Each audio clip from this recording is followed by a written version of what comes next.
देवानां दानवानां च गंधो रक्षसाम् उत्पत्ति विसरात् सूत बोहि वैवस्वतये स सप्त शंभूनां पूर्वदक्ष प्रार्थ्योनिपः किमर्षि महाबुद्धि सूतमिच्छामि साम्प्रतम्।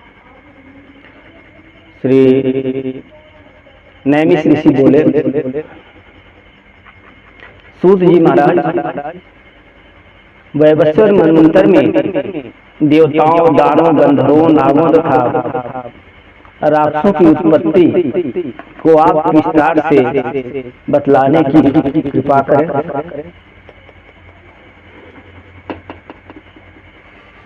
महाबुद्धिमान सूत जी, इस समय हम यह सुनना चाहते हैं कि प्राचीन काल में प्रचेता के पुत्र राजा दक्ष ने भगवान शंकर से शाप प्राप्त क्या किया। फिर सूत जी कहते हैं, सूतोवाच वक्षे नारायणोक्तम पूर्वकल्पानुसंगिरम त्रिकालबद्ध पापग्नम प्रजा सर्गस्य विस्तरम स सप्त शंभूनां पूर्वदक्ष पार्श्वनिपः विनिद्य पूर्ववरेण गंगाद्वारे यजद्भवम्। सूत जी ने कहा, मैं पूर्व कल्प के प्रसंग में नारायण द्वारा कहे गए भूत, भविष्य तथा वर्तमान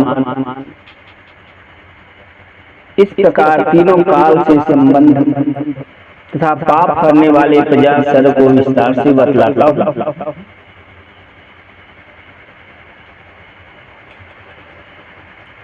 प्राचीन काल की बात है, भगवान शंकर के शाप से ग्रस्त उन प्रचेता पुत्र राजा दक्ष ने पूर्व वैर के कारण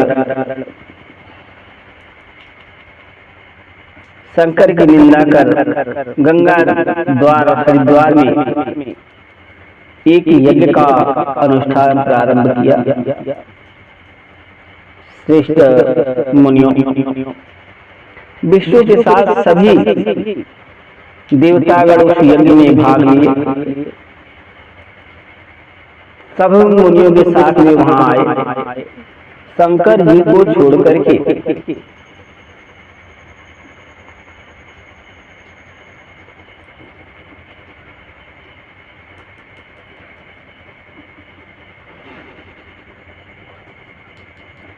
समस्त देव समूहों को देख करके दधीचि नामक विप्रषि ने प्राचेतस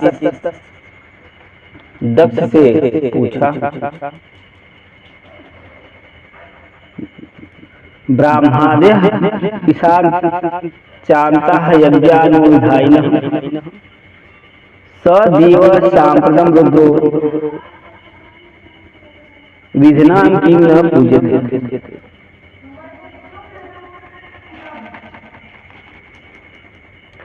ब्रह्मा आदि से लेकर के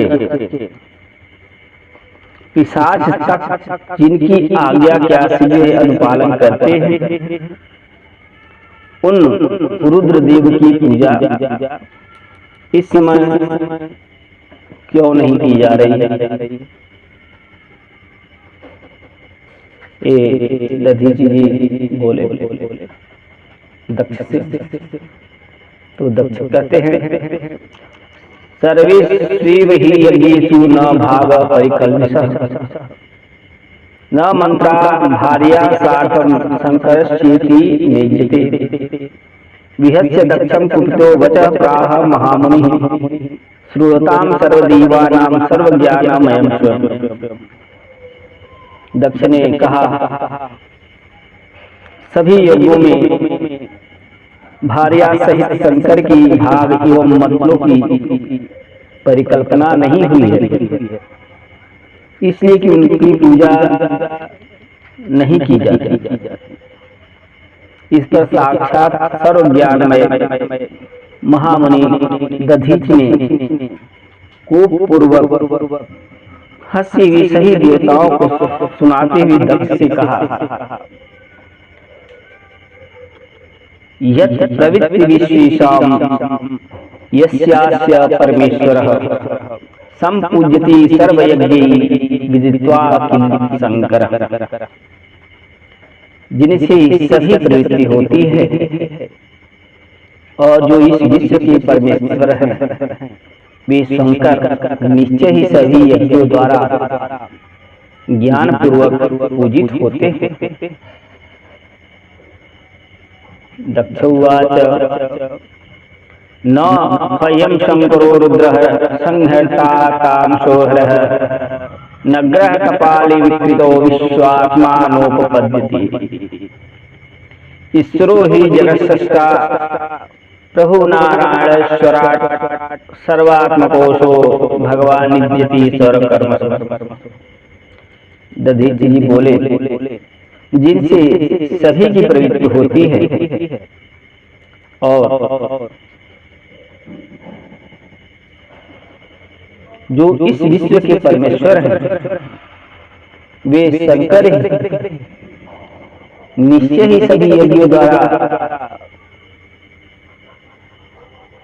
पूजित होते हैं। यह दधीचि ने कहा। दक्ष ने कहा, इस पर संहार करने वाले तमोगुणी, नग्न कपाल धारण करने वाले तथा विकृत विष वाले रुद्र हर शंकर किसी भी प्रकार विश्वात्मा नहीं हो सकते।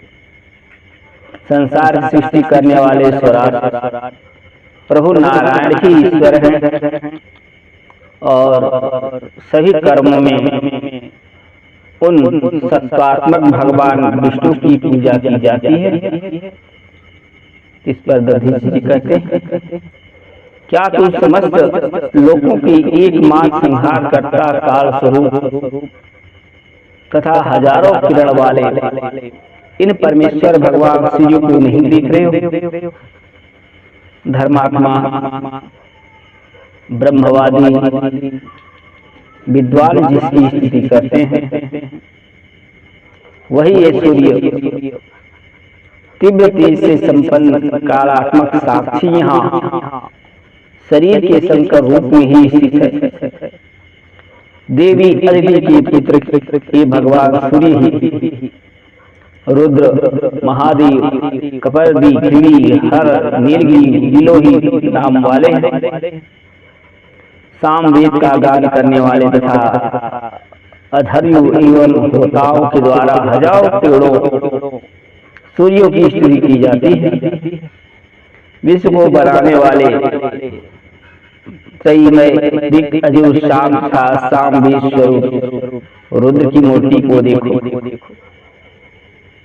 यज्ञ में भाग ग्रहण करने वाले ये जो 12 अदिति पुत्र आदित्य आए हुए हैं, ये सभी सूर्य के नाम से ही जाने जाते हैं।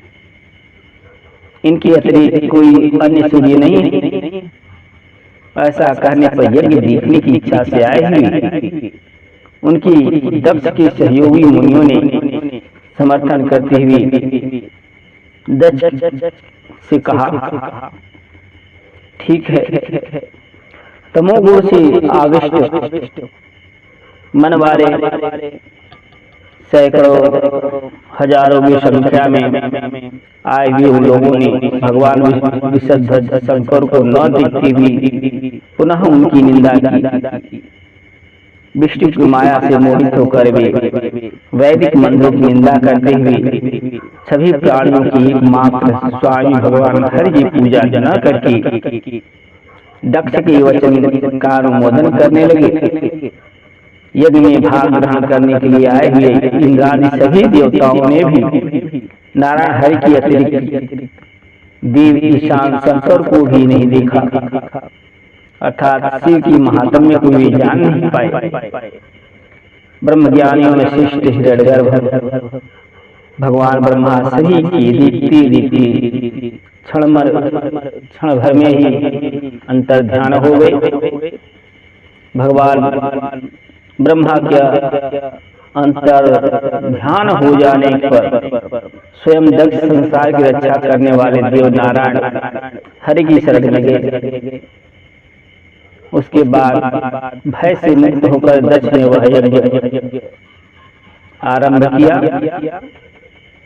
शरणागत की रक्षा करने वाले भगवान विष्णु उस यज्ञ की रक्षा करने लगे। भगवान दधीचि ऋषि ने ब्रह्मा शंकर से देश मानने वाले उन सभी ऋषिगणों तथा देवताओं को देख करके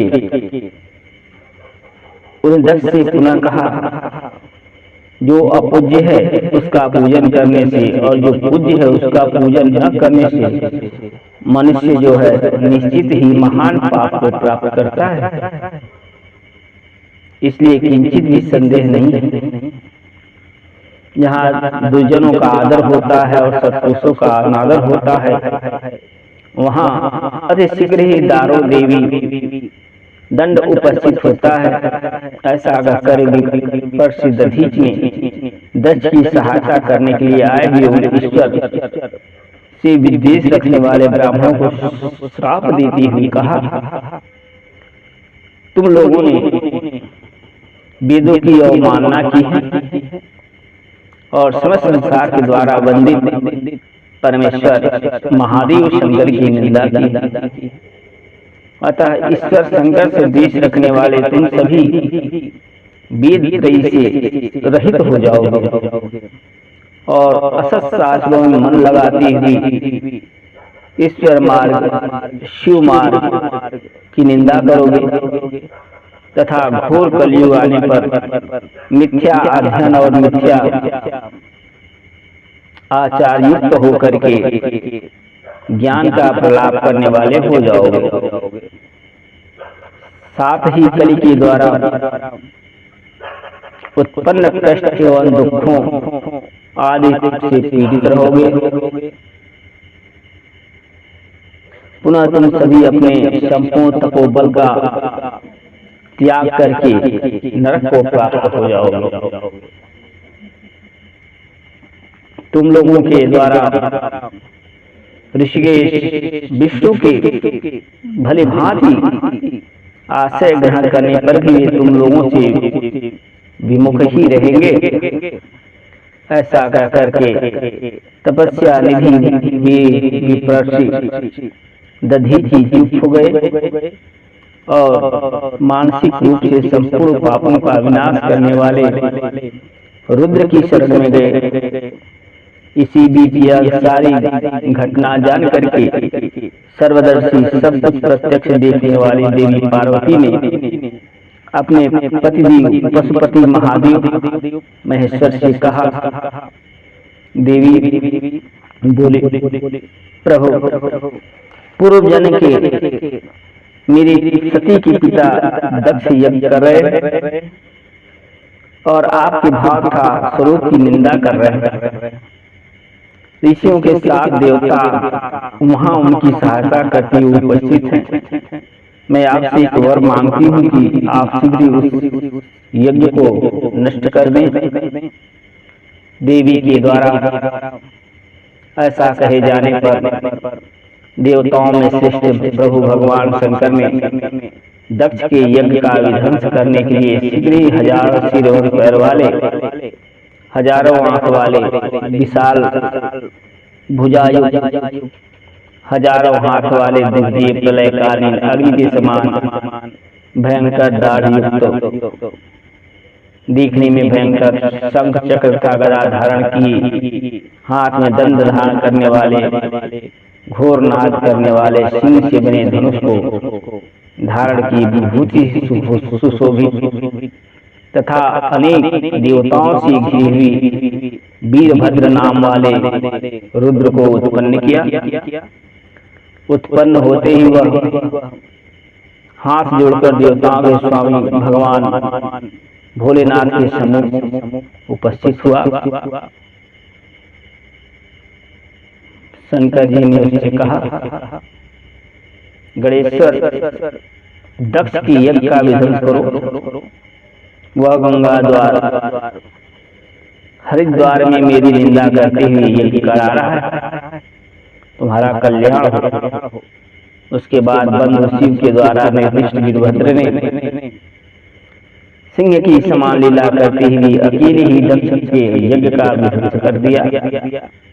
उमा ने भी क्रोध करते हुए माहेश्वरी भद्रकाली को उत्पन्न किया। उसके साथ ऋषभ पर आरूढ़ होकर वह वीरभद्र महागंगा द्वार यज्ञ में गया।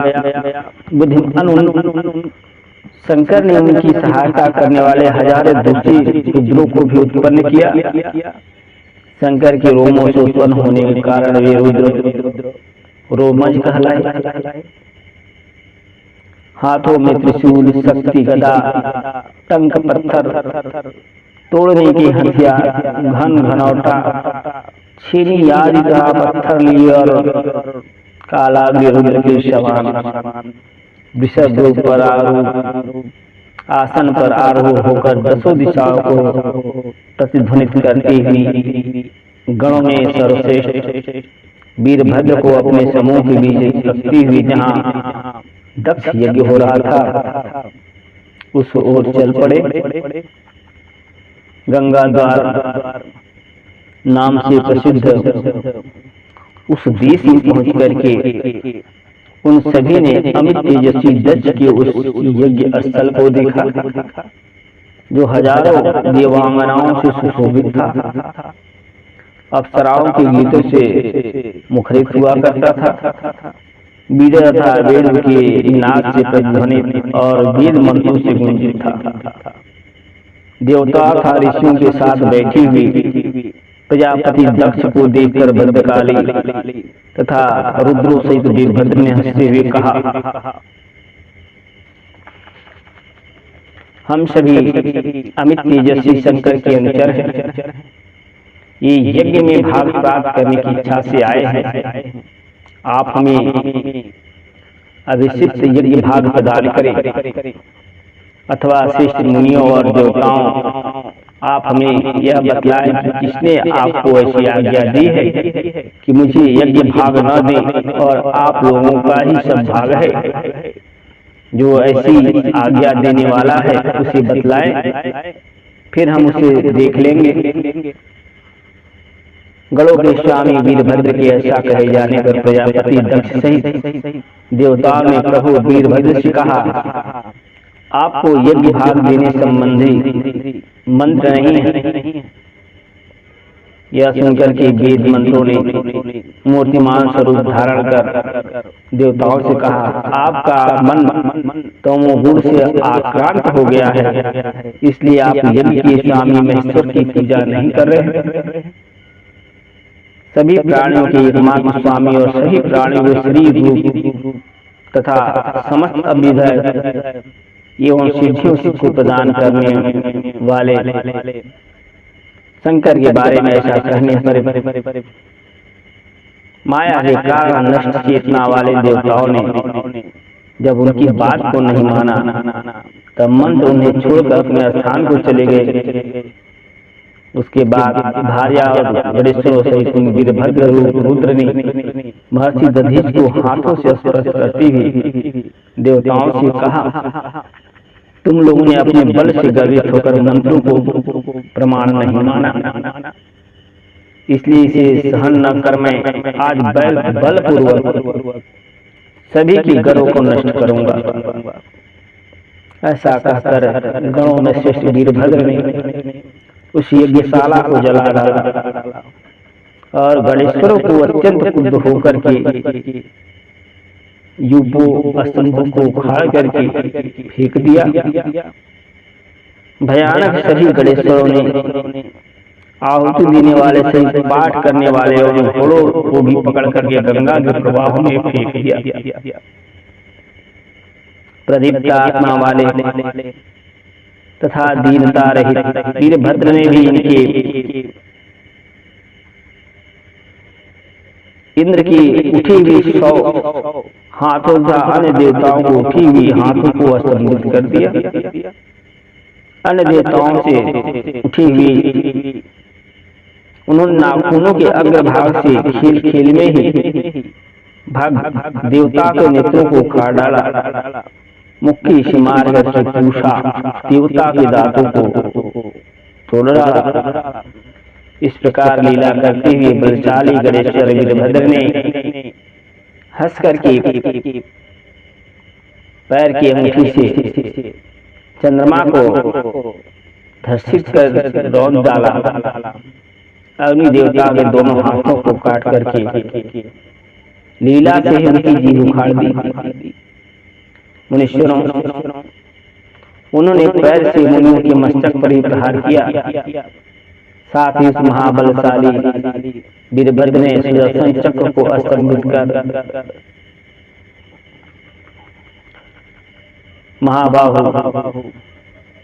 गरुड़ ने वहां आकर वीरभद्र को देख करके अचानक उन्हें अपने पंखों से मारा और समुद्र के समान गर्जना की। तब वीरभद्र भी हजारों गरुड़ों को उत्पन्न किया। बुद्धिमान वे गरुड़ भगवान विष्णु के पास के। यह एक आश्चर्य की बात थी। विनिता के पुत्र गरुड़ के अंतर ध्यान हो जाने पर कमल से उत्पन्न भगवान ब्रह्मा वहां उपस्थित होकर के वीरभद्र केशव को युद्ध करने से रोका। परमेष्ठी ब्रह्मा की महत्ता को समझकर वीरभद्र ने उनकी स्तुति की, उन्हें प्रसन्न किया। उस समय पार्वती सहित साक्षात भगवान शंकर भी वहां आए। सभी गणों से घिरी हुई पार्वती सहित देवादिदेव शंकर को देख करके भगवान ब्रह्मा, दक्ष तथा द्विलोक में रहने वाले सभी देवताओं की शंकर की स्तुति करने लगे। दक्ष ने विशेष रूप से शंकर की अर्धांगिनी देवी पार्वती को हाथ जोड़ करके प्रणाम किया और नाना प्रकार के स्तुति से प्रसन्न किया। उसके बाद दया की निधि देवी भगवती ने हंसे प्रसन्न मन से महेश्वर रुद्र से वचन कहा, त्वमेव जगतः सृष्टा शास्त्रा चैव रक्षकः अनुग्राह्यो भगवता दक्षश्चापि देवोऽंशः। आप ही संसार की सृष्टि करने वाले तथा आप ही शासन करने वाले एवं रक्षक हैं। आप भगवान को दक्ष तथा देवताओं पर कृपा करनी चाहिए।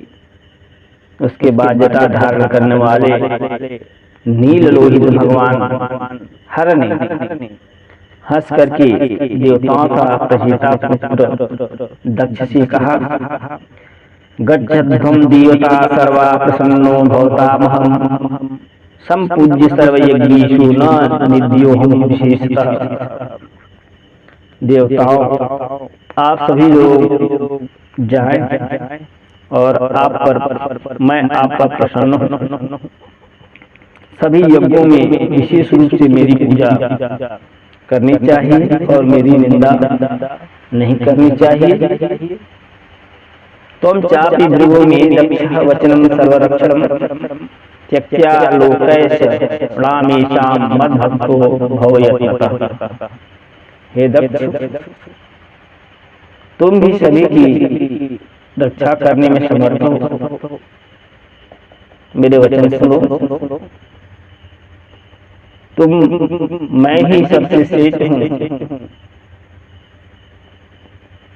लोकेशला यज्ञ की इच्छा का परित्याग कर प्रयत्न पूर्वक मेरी भक्त बनो। इस कल्प की बीत जाने पर मेरी कृपा से तुम गणों के अधिपति बनोगे। मेरे आदेश से उस समय तक तुम अपने अधिकार पर शांति से बने रहो।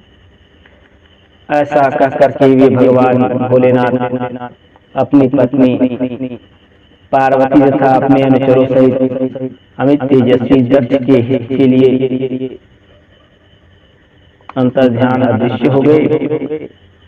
महादेव शंकर के अंतर्ध्यान हो जाने पर साक्षात पद्मोद्भव ब्रह्मा ने समस्त संसार के लिए कल्याणकारी वचन कहे। किम तवापगतो मोह प्रसन्ने विसध्वजे यदा शस्य स्वयं दीवः पालयत् तदिन्द्रियः सर्वेषामेव भूतानां हृदयस्य वसतीश्वरः पश्यति ब्रह्मभूता विद्वांसो वेदवादिनः स आत्मा सर्वभूतानां स बीजं परिमां गतिः स्तुति वैदिके मंत्रे दीव दीवो महेश्वरः। ब्रह्मा जी ने कहा, विषध्वज शंकर के प्रसन्न हो जाने पर तुम्हारा मोह दूर हुआ। साक्षात भगवान ने जो तुमसे कहा है, आलस्य रहित होकर के उसका पालन करो। ये परमेश्वर सहित प्राणियों के हृदय में निवास करते हैं। वेदवादी ब्रह्म स्वरूप विद्वान लोगों का दर्शन करते हैं और वे सही प्राणियों की आत्माएं वे ही बीज रूप परम गति हैं। वैदिक मंत्रों के द्वारा देव देव महेश्वर की स्तुति की जाती है, जो उस अद्वितीय साधन रुद्र की आत्मा में अश्रद्धायुक्त मन से आराधना करता है, वह परम पद अर्थात मोक्ष प्राप्त करता है। इसलिए आदि मध्य और अंत में से रहित परमेश्वर को जानकर मन वाणी तथा कर्म से प्रयत्न पूर्वक उनकी आराधना करो। विनाश ही अपना विनाश ही कर डालने वाली शंकर की निंदा करना प्रयत्न पूर्वक छोड़ दो, क्योंकि भगवान शंकर की निंदा करने वाले की सारी क्रियाएं दोष युक्त ही होती हैं। जो आपकी अभ्यतः महायोगी विष्णु रक्षक हैं, वे भी देवताओं के देव भगवान महादेव ही हैं, इससे कोई संशय नहीं है। जो आज्ञा से और अज्ञान से तथा वेद में निष्ठा न रखने के कारण संसार के मूल कारण भगवान विष्णु को शंकर से पृथक जानते हैं, वे मनुष्य नरक में जाते हैं। नारायण को एक ही भाव से देखते हैं, अतः वे मुक्ति पद के भागी होते हैं। जो विष्णु है वे ही साक्षात रुद्र है, और जो रुद्र है वे ही जनार्दन विष्णु है। इस प्रकार समझकर जो देव का पूजन करता है, वह परम गति को प्राप्त कर लेता है। विष्णु इस संपूर्ण जगत की सृष्टि करते हैं और शंकर उनकी देखरेख करते हैं। इस प्रकार यह सारा संसार रुद्र और नारायण द्वारा ही उत्पन्न होता है। इसलिए भगवान शंकर की निंदा का परित्याग कर और विष्णु में ही ध्यान लगाना ब्रह्मवादियों की एकमात्र शरण महादेव का आश्रय ग्रहण करना चाहिए। इस प्रकार ब्रह्मा के वचन सुनकर के प्रजापति दक्ष चर्मांबर धारण कारण करने वाले देव पशुपति की शरण में गए, और जो दूसरे महर्षि दधीच के साप रूपी अग्नि से दग्ध हो गए थे था मोह व शंकर से द्वेष करने वाले थे, वे पूरे जन्म के संस्कारों के महात्म्य तथा ब्रह्मा के वचन से संपूर्ण तपोबल का त्याग करके कलयुग में ब्राह्मणों के कुल में उत्पन्न होंगे।